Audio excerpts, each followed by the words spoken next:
Bom dia, Pai seja contigo, que a graça, a paz, as misericórdias do Senhor esteja sobre a tua vida, sobre a tua casa, que o Senhor te abençoe, que Ele te proteja, que Ele te guarde.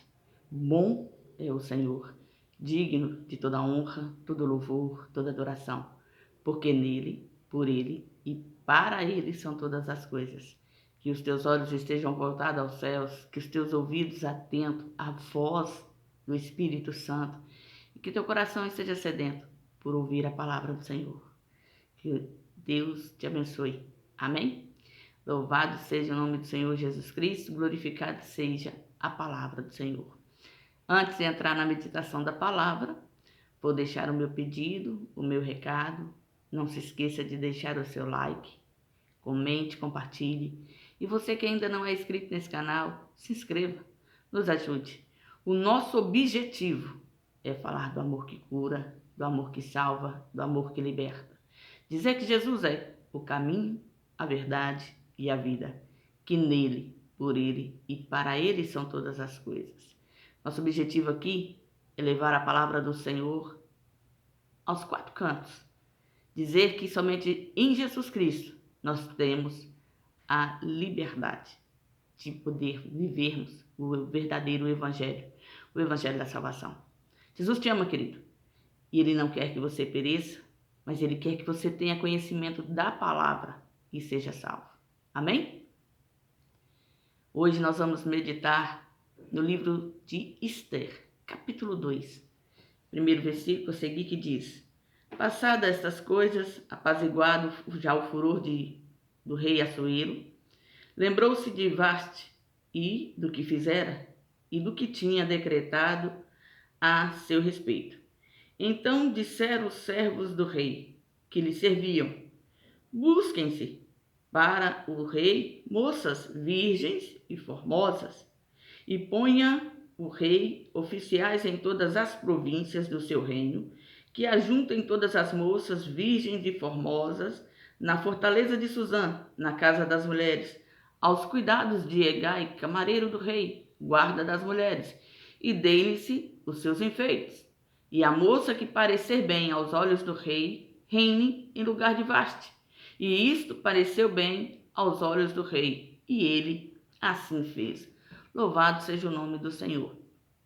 A história da rainha Esther, ela é bem conhecida porque uma menina judia que perde seus pais quando Israel é dominada e levada em cativeiro, porque desobedeceram e saíram da presença do seu Deus. E Deus permite que o rei Nabucodonosor venha com a sua tropa, invada a cidade, destrua as casas, o templo e leve consigo tudo que Israel tinha de precioso, inclusive o seu povo.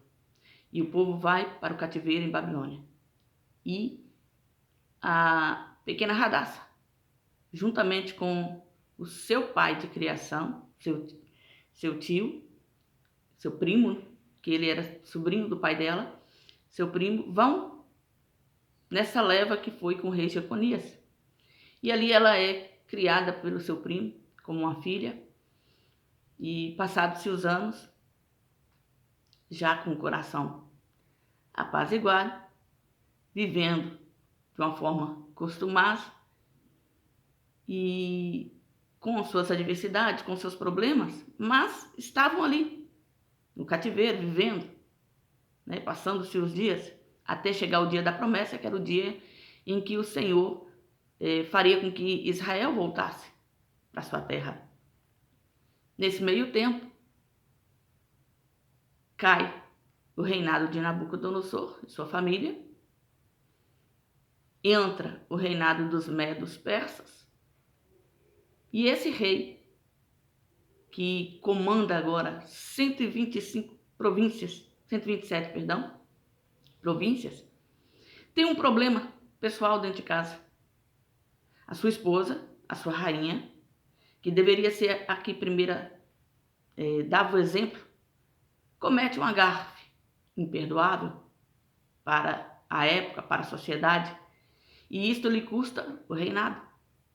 porque o que ela fez poderia influenciar todas as mulheres nas 127 províncias, em todos os lugares aonde houvesse o comando do seu esposo, o rei Assuero. Só que a raiva, ela tem o seu momento.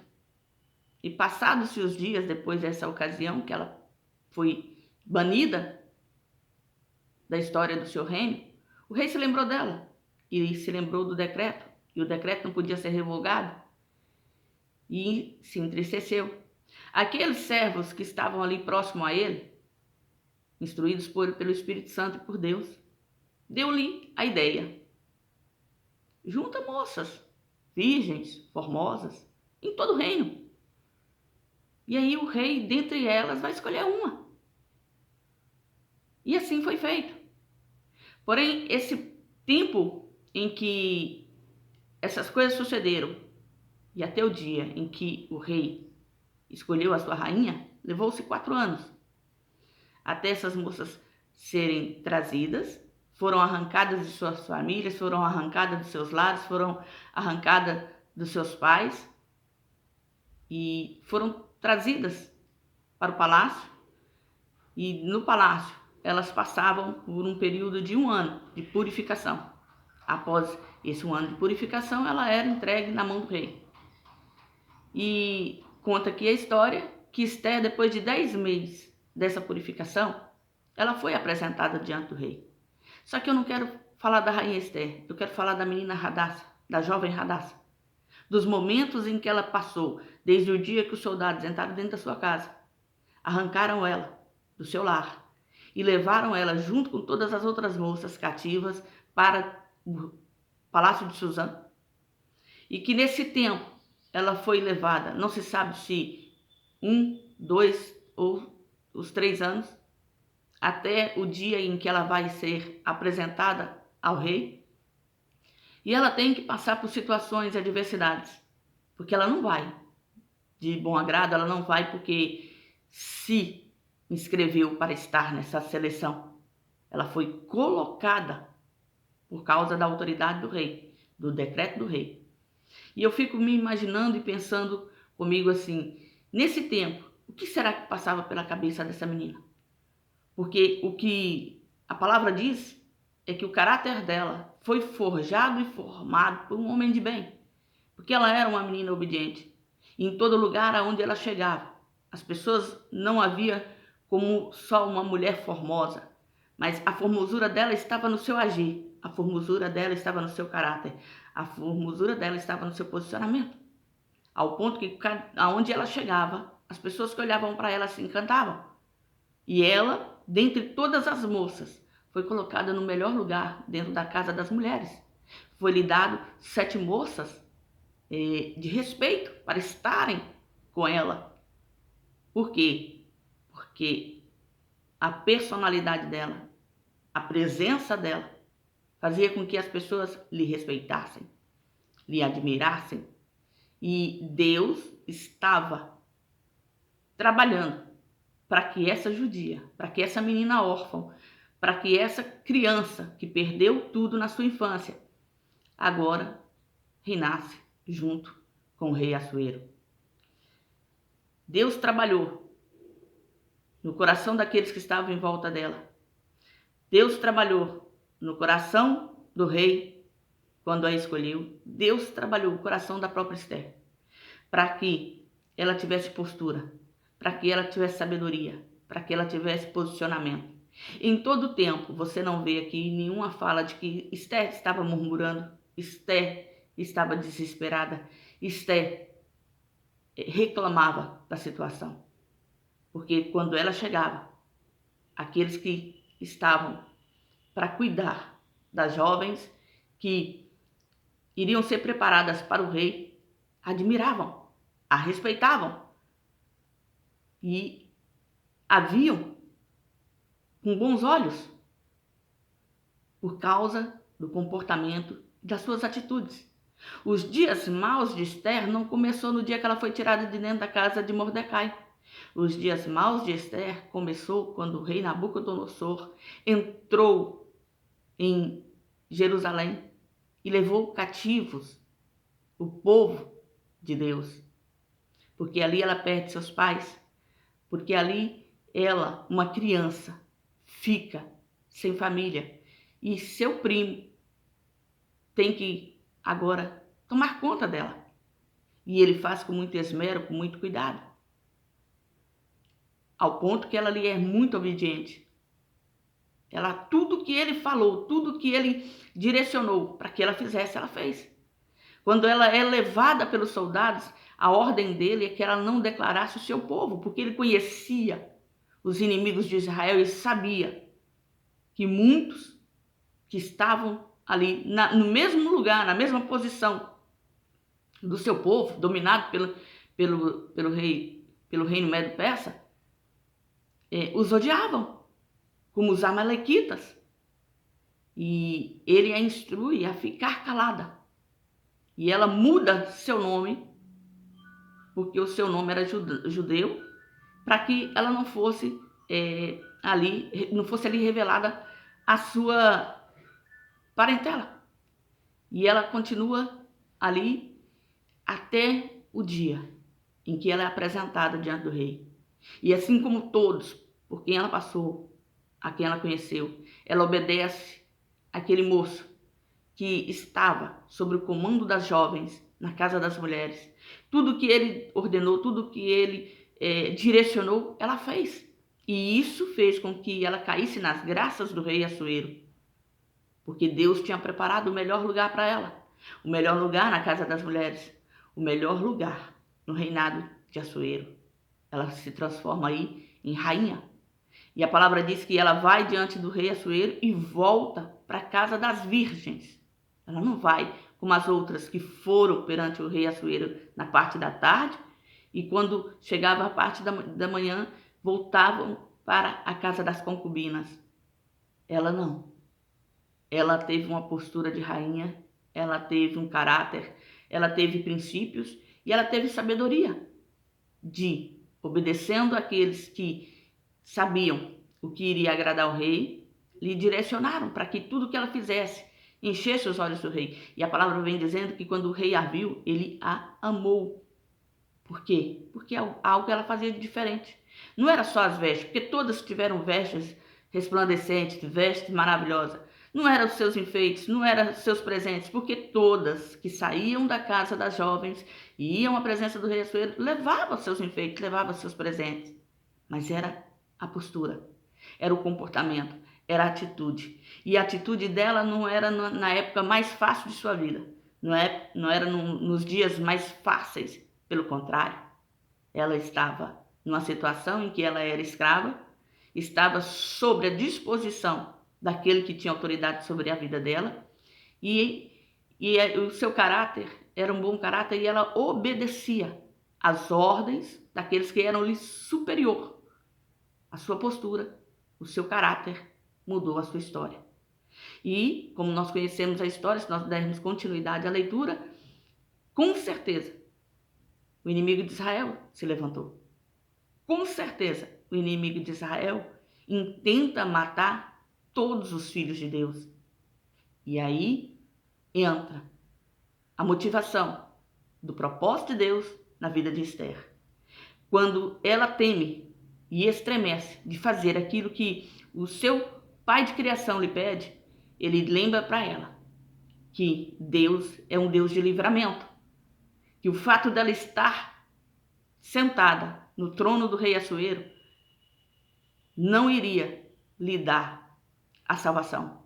Mas o povo de Deus, se não recebesse da parte dela, porque se Deus a colocou ali com esse propósito e ela não fizesse aquilo para o qual Deus a colocou ali, Deus iria dar outro livramento de outra forma, de outro jeito. Mas ela pereceria, ela e toda a casa de seu pai. E ali ele fala para ela, será que não foi por isso que Deus te colocou aí? Para esse tempo, para esse momento, para essa obra. E ela toma um posicionamento. E ela diz para ele, olha, vai, chama todos de Israel, todos de Judá, e pedem que façam 3 dias de consagração pela minha vida, porque eu e minhas moças, quem estava com ela, que andava com ela, era impregnada pela sua fé e pela sua conduta. Eu e minhas moças também jejuaremos. E assim foi feito. E depois desses 3 dias, ela vai diante do rei, ela se arruma, ela se apronta, ela se posiciona e ela vai buscar, na direção de Deus, o socorro para o seu povo. Mas vai com paciência, com inteligência e com sabedoria. E deixando que o Espírito Santo lhe conduzisse. Porque ela não chega e fala, eu vou morrer, meu povo está morrendo. Não. Ela chega na direção do Espírito Santo. Ela convoca, convida o rei e aquele que desejava a sua morte para estar com ela. Ela analisa e ela espera o tempo certo, a hora certa de abrir a boca. Muitas das nossas batalhas têm acontecido não porque Deus não é capaz de nos livrar, não porque o inimigo é mais forte do que nós, mas porque nós abrimos a nossa boca antes do tempo, antes da hora e de forma equivocada. Ela abre a sua boca com sabedoria e ela diz ao rei o que está acontecendo com ela, o que vai acontecer com o povo dela, e ela pede misericórdia para o rei. E isso revela o seu caráter e mostra ao rei aonde ele foi enganado, e ali ele pega Ramã e dá a Ramã aquilo que ele desejou para o servo do Senhor. Ele é enforcado na forca que ele construiu para matar Mardoqueu. Porque o inimigo, querido, ele vai se levantar. As batalhas, as circunstâncias vão acontecer. As adversidades, as lutas, elas vão vir. Não é porque estamos na presença do Senhor que não vamos mais ser alvo do inimigo da nossa alma. Pelo contrário, agora que nós somos visados, agora que nós somos perseguidos, agora que nós somos vistos. E a nossa fé, a nossa conduta, ela tem que estar sobre o princípio da palavra de Deus. Nós temos que viver segundo o evangelho da salvação e entender que nós somos pacificadores. Nós não somos rebeldes, nós não somos contrários à obra do Senhor, nós somos aqueles que vão fazer a diferença no mundo. Nós vamos brilhar, não pelo nosso próprio valor, pelo nosso brilho, mas porque a presença do Espírito Santo, a presença do Senhor é na nossa vida. O diferencial que há na nossa vida vem do Senhor Jesus. Vem da presença do Senhor no nosso caminhar, no nosso falar, no nosso agir, no nosso proceder. Talvez nós não tivéssemos o caráter que Esther tinha desde o início, desde a sua infância. Talvez nós não tivéssemos tido alguém que nos conduzisse pela verdade, como Mardoqueu a conduziu, com sabedoria, com entendimento, com discernimento.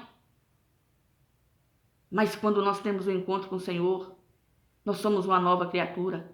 Porque o homem velho morre, porque a natureza velha morre e tudo se faz novo. Nós temos que ter o caráter de Cristo, a mentalidade de Cristo, o comportamento de Cristo, a perseverança de Cristo, o olhar para o Cristo na cruz do Calvário, que morreu no meu e no teu lugar, se entregou para que eu e você tivéssemos salvação, e salvação eterna. Porque a nossa condenação estava na eternidade. Nós estávamos longe do Senhor e se morrêssemos assim, nós permaneceríamos a eternidade longe do Senhor, em condenação eterna. Mas Jesus veio para nos dar libertação e salvação. No seu nome, nós somos mais do que vencedores. Quando olhamos para a cruz, quando nos rendemos aos pés da cruz, quando confessamos o Senhor Jesus como nosso único e suficiente Salvador, nós recebemos dele a dádiva de sermos filhos do Deus vivo. Que o Senhor possa mudar a tua vida e a tua história. Que a tua entrega seja sincera, seja plena, seja total. Que você possa entender que só em Jesus Cristo a salvação, só o Senhor pode mudar, só o Senhor pode curar, só o Senhor pode transformar, só o Senhor pode libertar e ainda te leva para morar com Ele no céu. Creia no seu poder, busque a sua face, renda-se aos seus pés. A palavra diz, buscai primeiro o reino dos céus e a sua justiça, porque as outras coisas vos serão acrescentadas. Creia que Jesus é o caminho, a verdade e a vida, que Ele te ama e que o que Ele quer é transformar, libertar, curar, salvar você, sua família, sua casa, sua história. Quando nós deixamos o Senhor entrar no nosso coração, Ele nos dá a salvação, e a salvação eterna. Que o Senhor possa mudar a tua história, que você possa se render aos pés da cruz e que você possa fazer diferença, como Esther, que era uma menina judia e órfã, que não tinha esperança, mas que foi criada por alguém que lhe ensinou os caminhos do Senhor.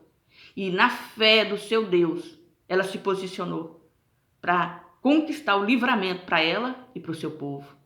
Que você possa confiar no Senhor Jesus e buscar Ele com todo o teu coração, com todo o teu entendimento e colocá-lo na direção da sua causa, da sua necessidade, porque o Senhor é fiel, querido.